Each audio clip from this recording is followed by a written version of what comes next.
En français, par exemple, nous, on a le dépaysement.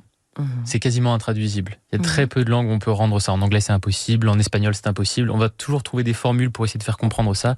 L'idée d'être loin de chez soi et que ça nous manque, c'est une idée qui existe dans l'imaginaire d'un francophone, mais qui n'existe pas forcément dans la tête de quelqu'un qui ne parle pas le français. Attends, mais j'ai une question, professeur, sur le dépaysement. Ouais. Est-ce que c'est censé dire aussi littéralement que chez nous manque ? Ça dépend des régions. En fait, il y a des régions, par exemple la Jamaïque, j'avais lu ça, où ça a le sens vraiment d'être arraché à sa terre, mais de force, donc d'avoir migré de force et de ressentir le regret. En français, c'est plus léger, c'est plus on part en vacances quelque part et puis on se sent dépaysé, c'est plutôt positif au contraire. Donc ça dépend des régions. Les retrouvailles aussi, les retrouvailles dans un sens positif, c'est dur à traduire.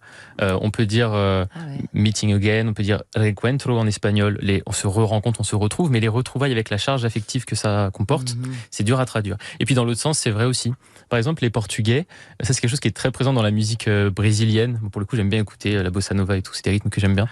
La saudade, c'est-à-dire la nostalgie, et pas vraiment la nostalgie, c'est un souvenir teinté de positif, de négatif. C'est un mot qui est quasiment exclusif à la langue portugaise.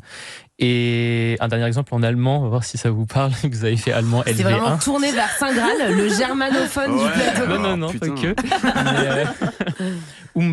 L'Umwelt, ça vous parle? Le monde. Ouais. Ah là, mais tu vois. Attends, mais toi, tu l'avais aussi. Oui, il vient de dire en même temps. Ouais, c'est l'être au monde. C'était un terme de biologie à l'origine, qui a dérivé vers la philosophie. Et l'Umwelt, c'est l'être au monde, c'est-à-dire l'univers, enfin pas exactement l'être au monde, mais le monde dans lequel on évolue. Par exemple, le monde d'une chauve-souris n'est pas le même monde que celui d'un hérisson, que le nôtre, que celui d'une araignée, alors qu'on vit tous dans le même monde, mais chacun a son petit monde. L'univers. Voilà, c'est son contexte, c'est sa petite bulle, c'est l'Umwelt, et ça, pour le coup, on peut pas le traduire.